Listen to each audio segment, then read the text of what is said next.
Hai, selamat datang di YouTube channel aku. Ini merupakan kumpulan karya-karya aku. Jangan lupa di like, komen, subscribe, klik lonceng agar kalian selalu update karya-karya aku. Dan jangan lupa share sebanyak mungkin. Thank you. Episode 1. Aira, will you marry me? Tanya lelaki yang kini berlutut di depanku dengan sebuah cincin yang digenggam di tangannya. Dan di belakangnya diiringi alunan musik yang menambah suasana semakin romantis. Aku hanya bisa terdiam, memandangnya dengan penuh haru. Hati siapa yang tidak akan terpana? Lelaki yang sudah aku pacari sejak kami kelas 1 SMP hingga semester 4 perkuliahan ini, kini melamarku dengan kejutan yang selalu aku impi-impikan. Di sebuah resto mewah yang dihiasi berbagai macam bunga dan alunan nada dari piano serta biola yang menghidupkan suasana romantis ini. Ini benar-benar di luar ekspektasiku. Dia melamarku secepat ini, bahkan kami belum lulus dari bangku perkuliahan. Aira, bimbang. Pintanya lagi membuat alam bawah sadarku beralih menatapnya. Stand up, please, tuturku. Why? Tanyanya menatapku yang sudah siap meluncurkan air mata. I'm sorry, Charles. Tuturku dan membiarkan kini air mataku terjun bebas. Aku dan dia kini sama-sama terdiam dengan posisi yang masih sama. Dia masih berlutut di bawahku dan aku masih berdiri di depannya dengan air mata. Musik masih mengalun dan bahkan kini musik itu terdengar seperti menyayat hati. Lama dengan posisi itu, Charles meminta musiknya berhenti dan menuntunku kembali duduk di meja makan kami sebelumnya. Kenapa, Aira? Kita sudah menjalin hubungan 7 tahun. Ini bukanlah waktu yang singkat. Kita bisa tetap melanjutkan perkuliahan sembari menikah. Tuturnya menodongku dengan pertanyaan itu. Bukan itu, Charles. Isapku. Lalu apa? Apa ada hal yang aku tidak ketahui selama ini? Charles, stop. Kita bahkan hampir 18 jam bersama setiap harinya. Berhenti menuduhku yang tidak-tidak. Iya, karena itulah aku mengajak kamu ke jenjang yang serius, Aira. Ini tidak semudah itu, Charles. Apalagi? Bukankah kamu sendiri yang bilang kita bisa menikah di luar negeri? Stop, Charles. It's not about that. Fucking for a reason. Ujarnya kemudian meninggalkan aku dan cincin itu di meja ini. Aku menggenggam erat cincin yang di meja ini. Air mataku semakin luruh begitu saja. Maafkan aku, Charles. Mungkin saat Tuhan mengenalkan kita cinta, di saat itu juga Tuhan telah memberikan perpisahan buat kita. Aku tidak bisa melangkah terlalu jauh saat ini, Charles. Aku dengan masjidku, kamu dengan gerejamu. Mungkin dari awal kita memang salah. Tidak seharusnya kita mengabaikan Sang Pencipta, menganggap bahwa agama bukanlah segalanya. Aku memasuki kamarku dan menghempaskan badanku di kasur. Kemudian melirik foto yang terpajang di dinding kamar ini dan mengutuknya beberapa kali. Aku hanya bisa menangis dalam keheningan malam ini. Duniaku seakan kian runtuh.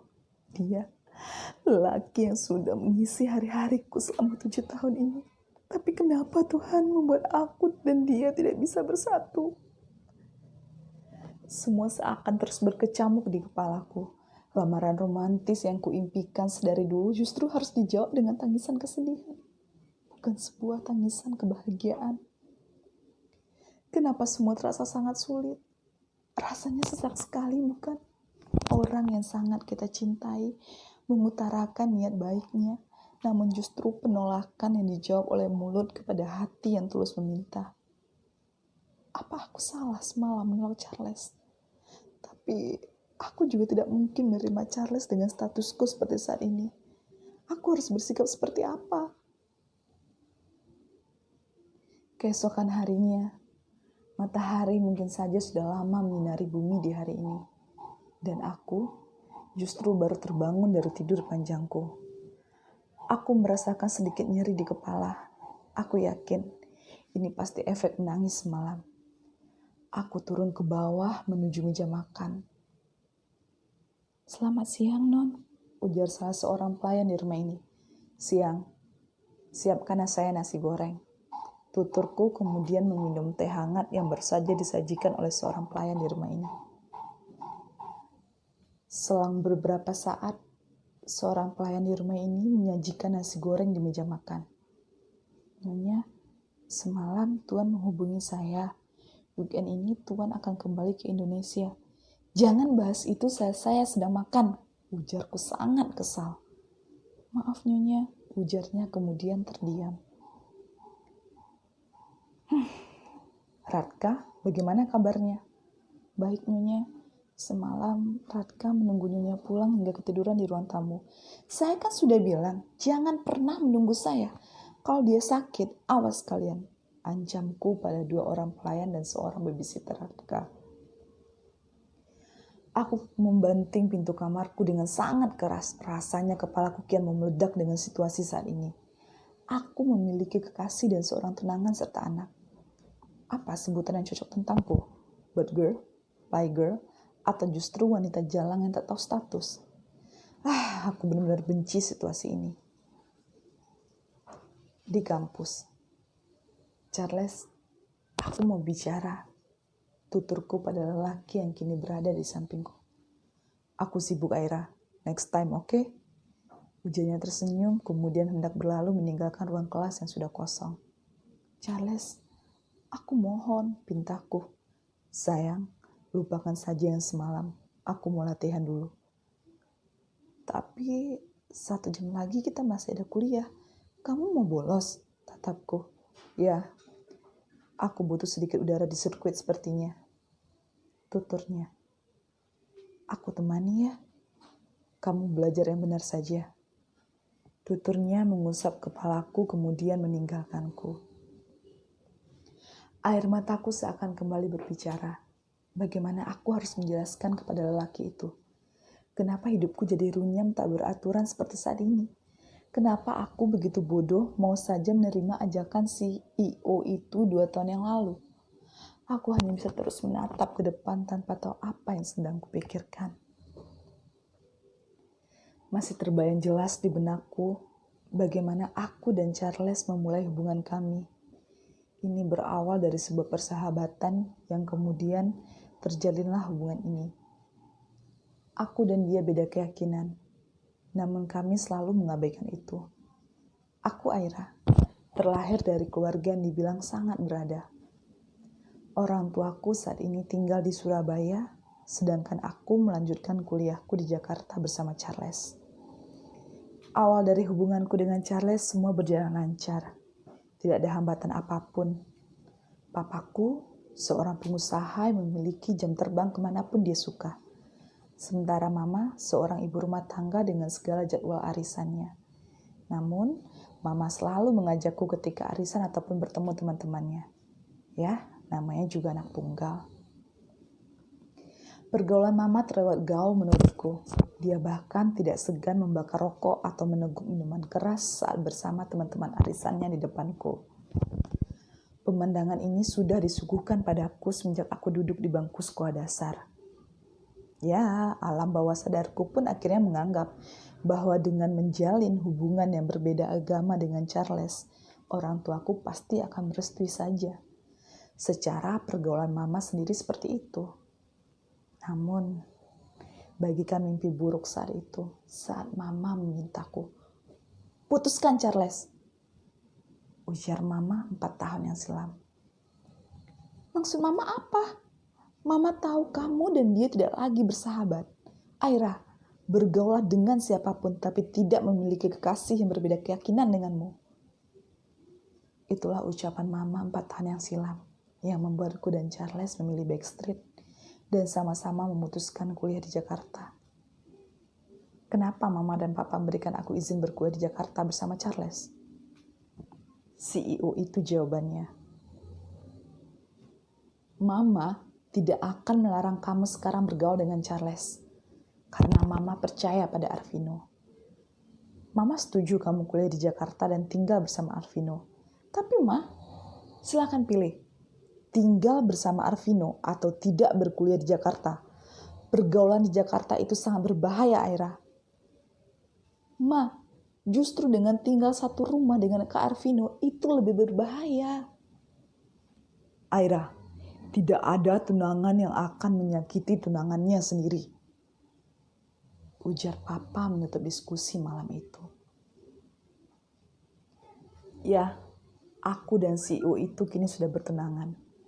Saat kelulusan SMA, pertunangan yang sama sekali tidak aku inginkan sebenarnya.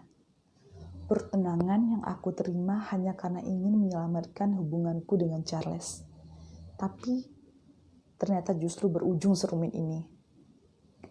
Hari itu, aku dan Mama mengunjungi rumah sakit untuk membesuk Kak Tia, anak teman arisan Mama yang beda usia 8 tahun dariku.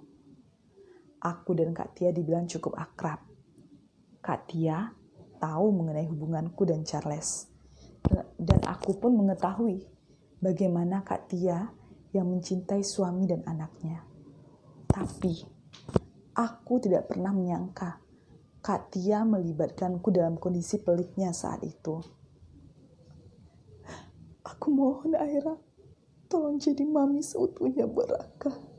Dampingi Mas Arvino. Kakak merasa operasi kali ini tidak akan berjalan lancar. Ujarnya menangis sesegukan di depan orang tuaku dan orang tuanya. Kak, aku... Ujarku hendak membela diri, namun Mama memberikan pelototan yang akhirnya membuatku mengangguk. Selama operasi Kak Tia berlangsung, aku tidak henti memberikan doa pada Kak Tia agar wanita itu selamat dari penyakit kankernya. Namun takdir berkata lain. Operasi itu gagal. Kak Tia kembali kepada Sang Pencipta. 2 bulan pasca kepergian Kak Tia, akhirnya aku bertunangan dengan CEO itu. Duda yang juga memiliki seorang jagoan berumur 4 tahun. Aku benar-benar tidak habis pikir dengan kebodohanku yang menganggap bahwa dengan menerima pertunangan itu justru bisa menyelamatkan hubunganku dengan Charles. Tapi apa? Semua semakin rumit. Arvino, CEO duda beranak satu yang berumur 30 tahun itu jarang sekali di Indonesia. Dalam 2 tahun ini, aku dan dia hanya bertemu sekali. Dan itu pun hanya dalam hitungan jam, karena dia hanya ingin mengunjungi putranya Radka. Di rumah dia yang besar dan megah ini dihuni oleh aku dan Radka, serta 6 orang pelayan rumah, 1 babysitter, 2 sopir, dan 3 orang tukang kebun.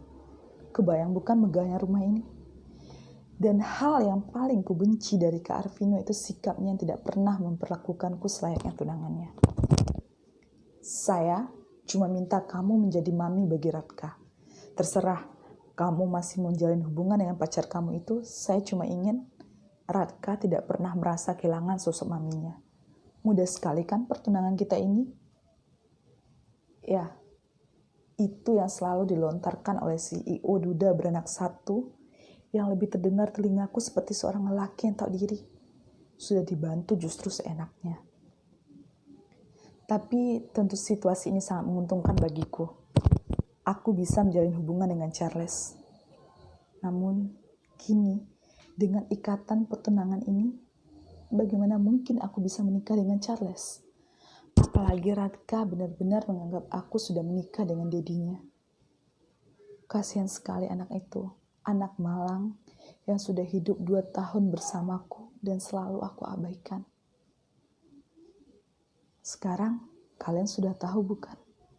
Status istri ini hanya di mata Radka. Karena sesungguhnya aku dan dedinya masih bertunangan. Aku merasa masih mempunyai hak untuk memperjuangkan cintaku dengan Charles. Aku tidak pernah merasa bahagia di rumah ini. Rumah yang selalu kusebut home without love.